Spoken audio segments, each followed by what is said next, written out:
What messed up thing did your school do? Story 1. As a fundraiser last year, my school played What Does the Fox Say for a week over the PA system during passing periods. You could pay to stop the song and they were going to stop it once they met their goal. Doesn't seem too awful at first, but throughout the week they made the song progressively louder. By the middle of the week, they had dropped the words in the song and were just playing the ding ding ding ding ding at obnoxiously loud volumes. Teachers started to disconnect their PA systems in their rooms, students were complaining of migraines, and everyone was just super pissy about the situation. You'd think the lesson was learned, but they did the same goddamn fundraiser this year. That's not a fundraiser, dude. That's pretty much extortion. Story 2. God, where to begin with the fundamentalist Christian schools? Sex ed for the girls was a 1-hour session about how premarital intercourse is a sin and that your husband will teach you everything you need to know about it. Girls got expelled for getting pregnant. Boys didn't get expelled for participating in the conception. If your skirt or shorts were of questionable length, you had to go kneel down in the principal's office so he could use a ruler to measure the clearance of the hem from the floor. 4 inches from the floor when kneeling was the rule, for some reason. Girls were taught that they could never be in a position of power over men. Women could lead groups of other women or children, but could never be the boss of a man, either in a church or work setting. Looking back after all these years, there really is a ridiculous list of these sorts of things that I remember from this particular school, and growing up with that being your normal, you don't realize how messed up it is until much later. Story 3. No nationwide scandals, just the hiring of a terrible person. There was a school counselor who worked with special ed students who should have been fired, but he probably messed up an entire generation of kids. I had an individualized education plan that stated that I was allowed to leave the classroom at any time to sit in the emotional or behavioral disorders room if I had a panic attack. Other than a 45-minute study hall, I was in all mainstream classes. But each person on an IEP had to visit this counselor and his assistant for career planning once a week. I knew I wanted to go to a university rather than a trade school. Nothing wrong with trade schools, they just didn't have the major I wanted. The counselor refused to give me any information or applications before that was all done online, telling me that the best I could hope for was to be committed to a good institution because I was too unstable to live on my own or ever have a fulfilling relationship. None of the kids in my study hall went on to any post-high school education, despite some of them being far more high-functioning than me and in better-off families. I'm convinced he crushed their dreams. I'm almost done, though. It took a year and a half longer than normal, but I'm graduating in a month. Looked up my old school's webpage. He's still there. How unfortunate. Story 4. During the national AP exams, there was a really big case where this girl cheated in one of the exams. She literally wrote notes on her arms and covered them with her sleeves. Probably one of the most idiotic things I ever heard, and what's more surprising is that she's president of numerous academic and community service organizations. Girls like that should be smarter. Anyway, the whole school was at risk of getting all the students' AP scores canceled and potentially be the joke of all the school districts. So, the board members of the school paid some hush money to the right people so the news wouldn't go past the school gates. The girl got away with a slap on the wrists, everyone's scores were safe, and the college board never heard of the news. Talk about extremely shady. It sounds like she was someone who was pushed into overachieving by her parents, and come exam time she just snapped and cheated in a really stupid way rather than admit defeat. Story 5. When I was in elementary school, they didn't have in-school suspensions. But I was so misbehaved they couldn't keep me in the classroom, so they cleaned out a janitor's closet and put a desk in it and locked me in. Every 30 minutes, a different teacher would come to check on me and then lock the door again. At the time, I didn't realize how bad this was. What if there was a fire? What if I had to use the bathroom and no teacher was around? It's messed up.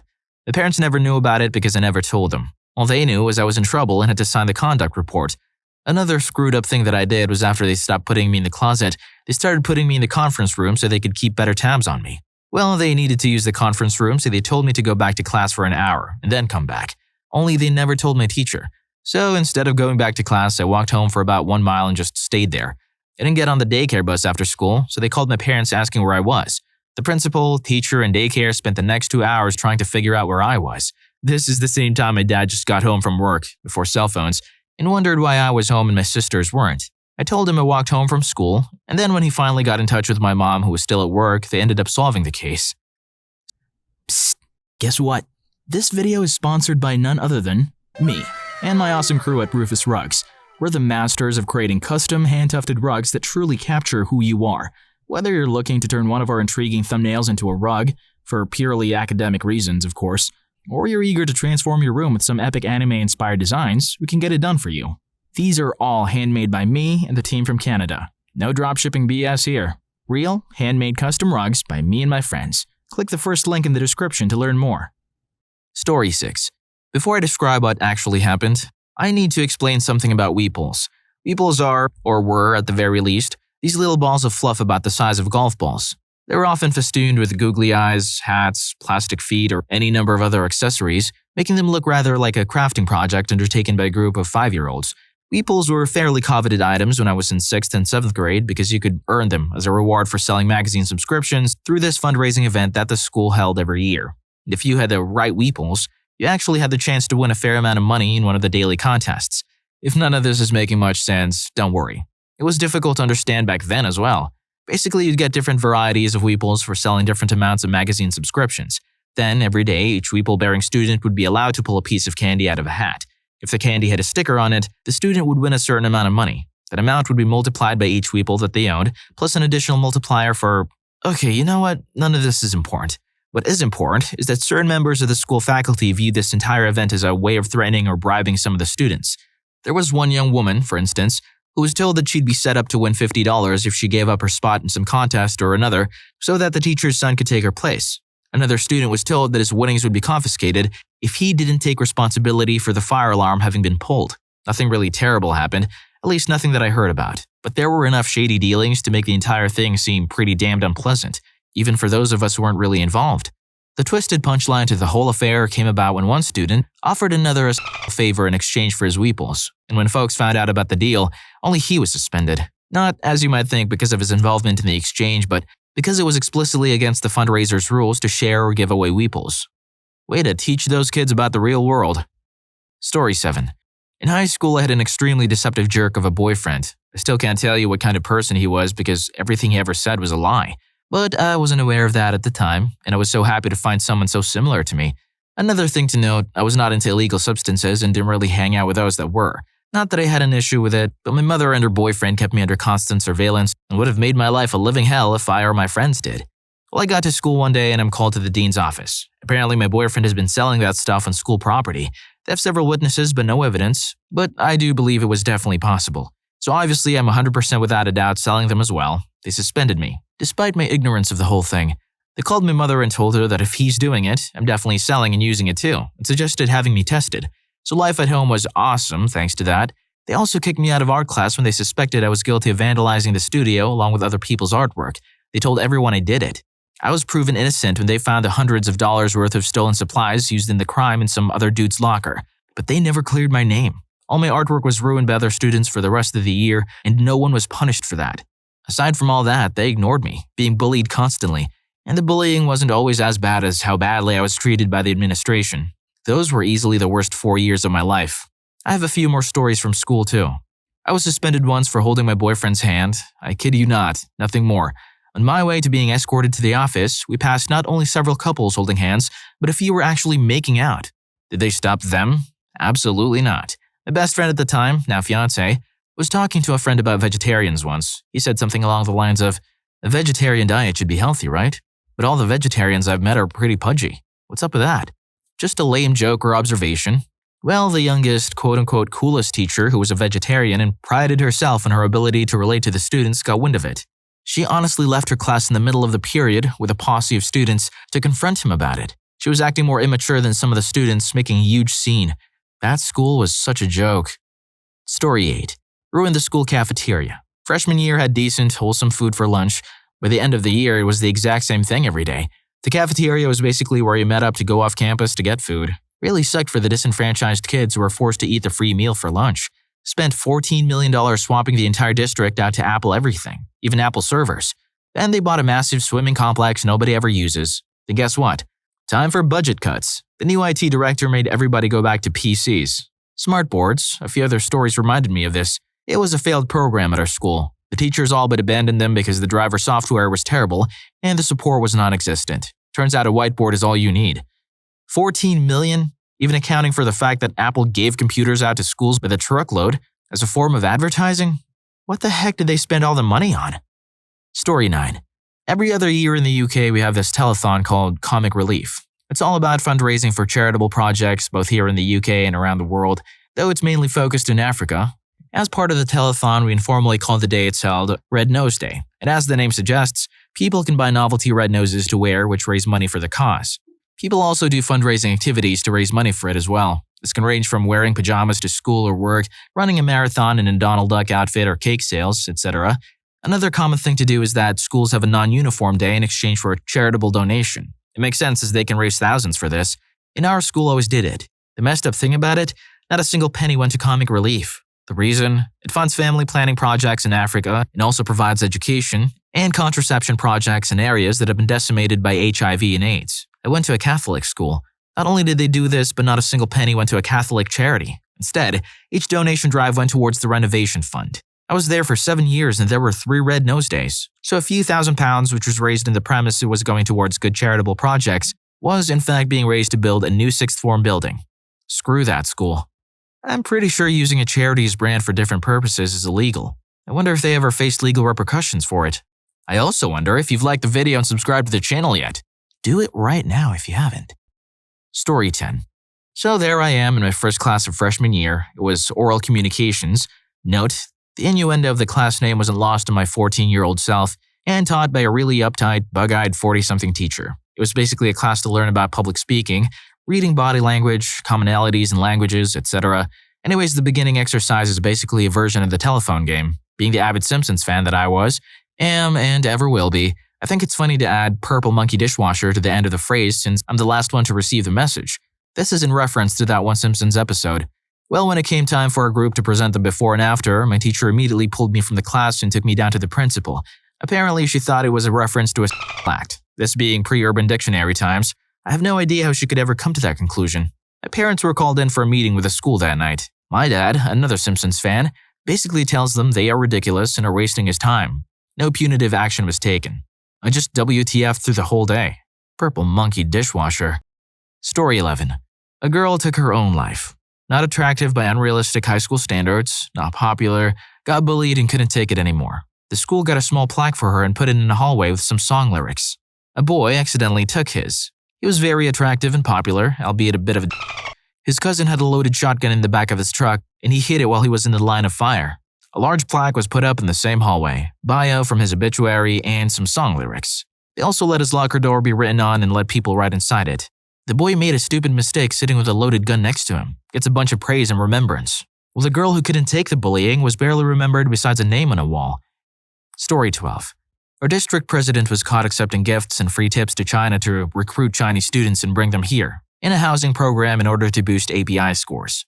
This started happening in 2007, when sophomore me started noticing more Asian students who spoke very little English. These students were housed with little food and water and no heat or AC.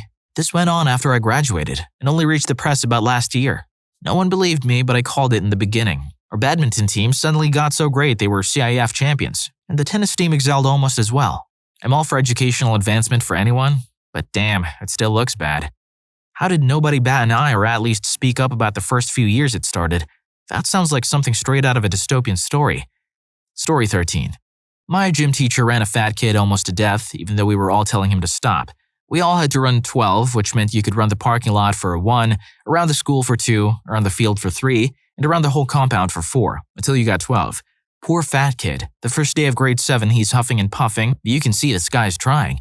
He did 2 4s and started to slow way down. Super sweaty, and with every step you could see his knees shaking. It was really hard on his body. After a minute and like 20 feet, he just stops and put his hands on his knees. You can tell he's in rough shape. Gym teacher says, "If 4 is too much, do 2s. Go, go, go." Fat kid replies, I can't. Teacher says, "Everyone does a 12. Everyone, now run." Fat kid stands up and looks around. Everyone else is done and waiting for him. He looks embarrassed, but he's shaking. I can't. Gym teacher yells, "Run! Go now! Everyone is waiting for you. You don't want to look weak in front of the whole class, do you?" And that's the part that makes me the maddest. Take a fat kid with low self-esteem, then infer that his classmates won't respect him if he isn't athletic. What a jerk. So as you can guess, the fat kid starts running. He's about halfway through his 4 and he collapses. Teacher yells at him, "Stop faking it and get moving." The kid was on the other end of the field. It wasn't like he was yelling in his face, but still. A bunch of us ran over, he's on the ground, shaking, and there's vomit everywhere. The kid ran until his body shut down. Ambulance came, they gave him some stuff and took him away. Came back a few days later with crutches. He was dehydrated, overworked, and his body couldn't take it. And according to him, he was lucky he didn't have a heart attack or stroke. He was on crutches for a few weeks because he really faced up his knees. That teacher didn't get disciplined, but he wasn't around for grade 8.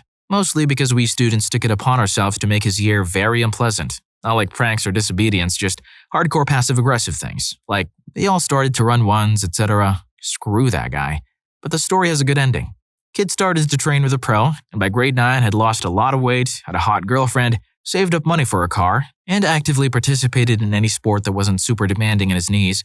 He really liked playing 21, and the kid was an awesome free throw shooter. At least the kid was okay in the end. That teacher should have been fired. Story 14. In 1990, I went to a small private school a little north of New Orleans. When we went on the tour to look at it, the principal had a lot of great things to say and was a friendly woman.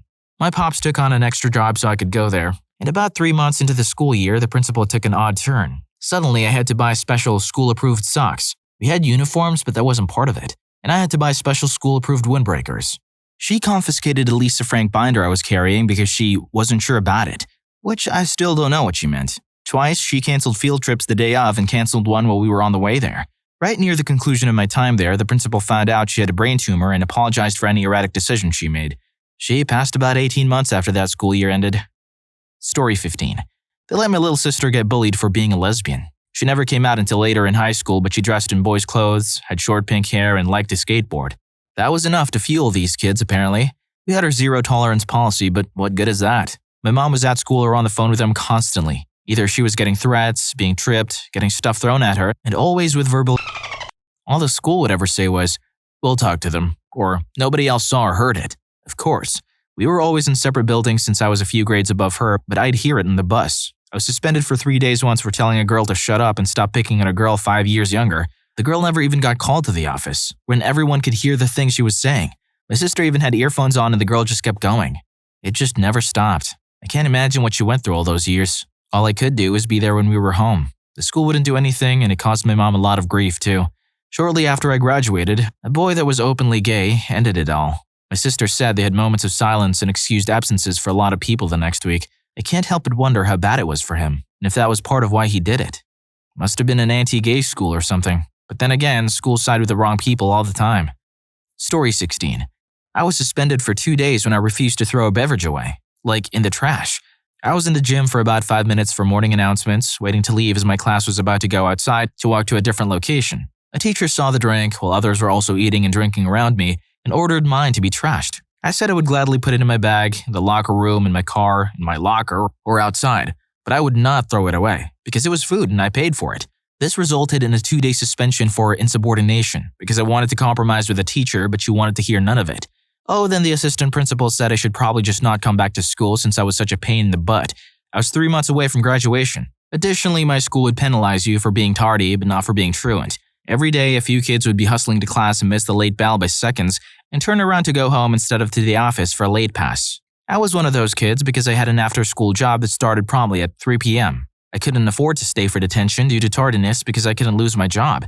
They claimed detention for tardiness was teaching us responsibility. Meanwhile, I was working 40 hours a week, buying my own food and clothes, and trying to hide from CPS that I wasn't living with my parents anymore.